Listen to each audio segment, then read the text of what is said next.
I want to come to Michael McNamara because we're hearing the serious warnings from NPHET last night.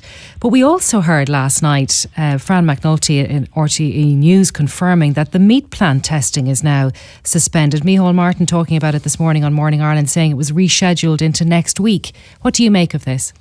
Well, obviously I'm concerned by the increase in detected figures, but also I suppose I'm somewhat consoled from what Dr. Wally said, that nobody required admission to hospital.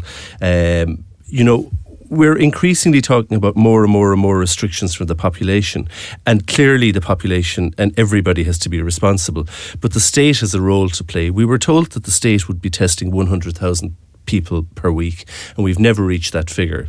We didn't need to reach that figure up to now, but we were told that we could ramp up again at very short notice and be able to test 100,000 people a week.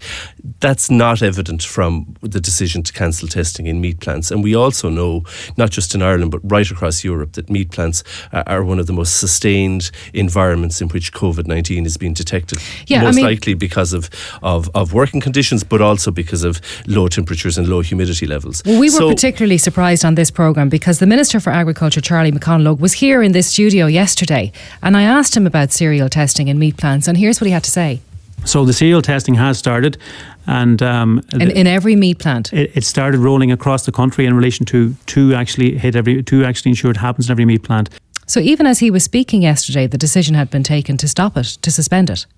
Yeah, there does appear to be a lack of joined up thinking among the various bodies. Obviously NPHET are meeting today. We have the HSPC, we have the HSE, and we have the Minister welcoming the fact that testing has started at meat plants. We do need a more coordinated state effort, and we do need the state to step up to the plate. We consistently ask populations and people, individual families, not to visit elderly people. There was talk about using the coercive power of criminal law to stop people visiting elderly members of their family in Limerick and Dublin, asking families to put back communions and christenings, and these are very important events in families' lives, and it may be necessary to do all of that, and people have made huge sacrifices, but while individuals are making sacrifices, the state too has to step up to the plate in terms of increasing testing capacity, but also in terms of increasing ICU capacity and hospital capacity.